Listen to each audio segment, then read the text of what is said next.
पितृदेवो भव.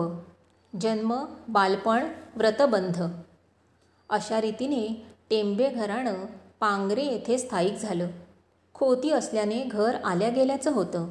राबता वाढत होता. जनावरं, शेती, खोती असे व्यवसाय होते.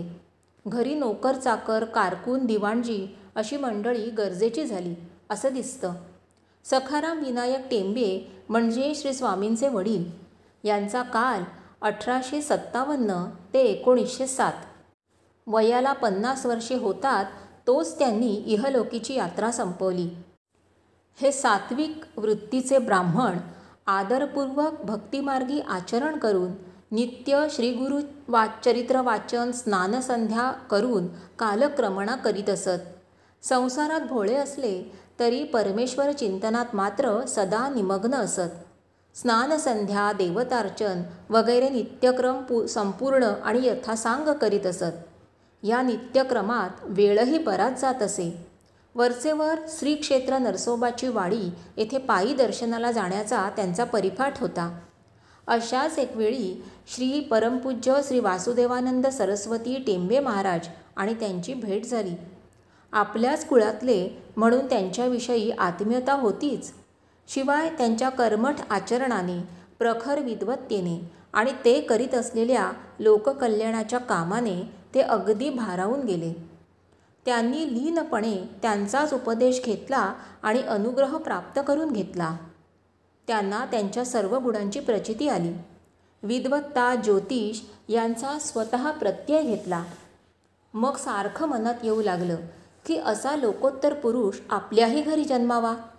श्री वासुदेवानंद सरस्वतींचा ज्या ज्या वेळी वाडीला मुक्काम असे त्या त्यावेळी श्री गुरुमाऊलींचे दर्शनाला सखारामपंत जात असत. घरी पांगरे येथे असले तरी देखील आपले देवस्थान श्री हरिहरेश्वर याची यथासांग पूजा, आरती वगैरे झाल्याशिवाय त्यांनी कधी अन्नग्रहण केलं नाही. संसारात असूनही ते अलिप्त असल्यासारखेच वागत.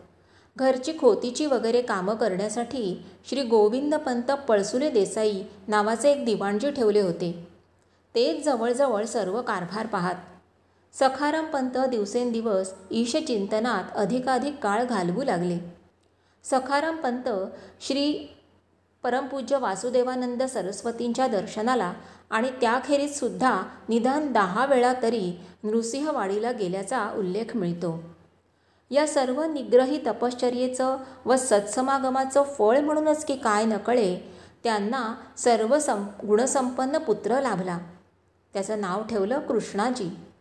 जणू श्री भगवान दत्त महाराजांनीच या गावंढ्या गावातील आपल्या भक्तावर अनुग्रह करण्यासाठी मानवी अवतार घेतला होता.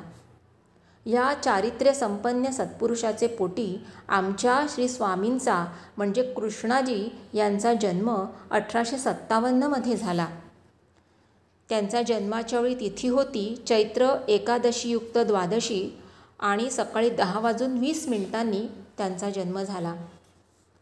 लहान कृष्णा जणू गोकुळात भरल्या घरात वाढत होता. यावेळी घराण्याची एकूण परिस्थिती संपन्नतेची नसली तरी ती हलाखीची नव्हती. दूध दुभते, नोकरचाकर वगैरे सर्व समृद्धीची लक्षणं होती. श्री स्वामींच्या बाललीलांची विशेष माहिती आता उपलब्ध नाही. बालवयात सुद्धा काही उपजत ज्ञान अगर सिद्धी यांचा वास स्वामींजवळ असावा असं वाटतं. त्यावेळची एक गोष्ट सांगतात. कृष्णाचं वय सुमारे 5-6 वर्षाचं असावं. रात्री झोपल्यानंतर कृष्णा मध्येच जागा झाला आणि सांगू लागला, गोठ्यात रावजा बैलाला फास बसला आहे, लगेच जा सोडवा त्याला. गडी वगैरे म्हणू लागले, आत्ता वैरण घालून आलो, फास कसा बसेल? तेव्हा तरी ठीक होतं. इतर माणसं देखील विशेष लक्ष न देता झोपी जाण्याच्या तयारीत होती. जरा वेळाने कृष्णा परत घाबराघुबरा होऊन उठला. कळवळून सांगू लागला की रावजा बैल तटी पडलाय, जा लवकर सोडवा त्याला, नाहीतर बैल गेला. तरीही कोणी लक्ष देईना. पण आईने मात्र घरातून सांगितलं की एवढं कृष्णा म्हणतोय तर गोठ्यात जाऊन पाहून तरी या. म्हणून मग गडी गोठ्यात गेला तर खरोखरच रावजा तटी पडला होता. त्याने चपळाई करून रावजाचे दावत तोडून त्याला मोकळा केला. रावजा वाचला. जाणाऱ्यांना आणखी 5 मिनिटं जरी उशीर झाला असता तर रावजा जिवंत हाती लागला नसता. अशाच तऱ्हेच्या किरकोळ गोष्टी घडत होत्या, पण विशेष लक्ष कोणी देत नव्हतं. खेळताना मुलं विचारीत, कोणाला डाव मिळेल रे कृष्णा? कृष्णा अचूक आधी सांगे, पण खेळातील कसबाप्रमाणे हा अंदाजाने सांगतो असंच मानलं गेलं. कित्येक वेळा येणाऱ्या पाहुण्याची सूचना कृष्णा देई, पण तीही विशेष ध्यानी येण्यासारखी नव्हती.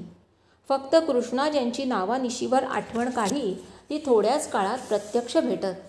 त्यामुळे घरातील बायका मंडळी माहेरचं कोण केव्हा येणार याची त्याच्याकडे चौकशी करीत इतकंच. अशा प्रकारे खेळण्या बागडण्यात दिवस जात होते. लिहिणं, वाचणं, लेख, परवचा, काही पाठांतर, सुभाषितं, रामरक्षा यासारखी स्तोत्र, प्रातस्मरण वगैरे गोष्टी श्री गोविंदराव दिवाणजींच्या मार्गदर्शनाखाली सुरू होत्या. कृष्णाला 8वं वर्ष लागलं आणि घरात त्याच्या मुंजीचं बोलणं सुरू झालं. वयाच्या 8व्या वर्षी त्यांची मुंज झाली. नंतर संध्या, नित्यकर्म वगैरे वडिलांच्या मार्गदर्शनाखाली पण घरीच शिकायला सुरुवात झाली. या सुमाराला घरात काही आर्थिक अडचणी निर्माण होऊ लागल्या असाव्यात असं दिसतं. तसंच काही कौटुंबिक आघात झाले असावेत असं दिसतं, कारण इथपासून पुढच्या जवळजवळ 5-6 वर्षांच्या कालावधीतील घटना विशेष समजत नाहीत. आता कृष्णा उत्तम लिहू वाचू लागला होता. हिशेब ठिशेब करू लागला होता. त्या काळी सर्वसाधारण वाचनासाठी घरी पोथ्या पुराणे वाचण्याची प्रथा होती. त्याप्रमाणे घरी रोज रामविजय, हरिविजय, पांडव प्रताप ह्यासारखे ग्रंथ वाचले जात. आता कुशाग्र बुद्धीचा कृष्णा पोथ्या वाचताना त्याच्या अर्थाकडे देखील लक्ष देऊ लागला. एकदा रामविजय वाचताना एका शब्दाच्या अर्थावरून चर्चा सुरू झाली. त्यात गोविंदराव आणि कृष्णा यांचा मतभेद झाला. गोविंदरावांनी एक अर्थ स्पष्ट केला, पण कृष्णाने मात्र निराळाच अर्थ सांगितला. नंतर तळटिपेचा आधार घेऊन अर्थ ठरवताना कृष्णाने सांगितलेला अर्थच इथे अभिप्रेत असून तोच योग्य आहे असं ठरलं. व्यावहारिक चालचलाऊ शिक्षण, खोतीच्या कामांची माहिती, जनावरांची देखभाल, शेतीचा अनुभव वगैरे कृष्णा शिकत होता. घरात शेती आणि जनावरं होती, पण रोख पैसा येणारी साधनं नव्हती आणि म्हणून कृष्णाने नोकरीसाठी मुंबईला जावं असं ठरलं. शिवाय मोठ्या शहरात वावरल्याशिवाय माणूस पारखण्याची गमकं, तत्त्व, अडचणींवर मात करण्याचं शिक्षण मिळणं शक्य नसतं. मन आणि विचार यांच्या कक्षा मोठ्या होऊन विशाल मनाचा मोठा दृष्टिकोन देखील घराबाहेर वावरल्याशिवाय येत नाही. म्हणून असेल, अगर अन्य कोणत्या कारणाने असेल, पण कृष्णाने नोकरीकरता मुंबईला जावं असं ठरलं.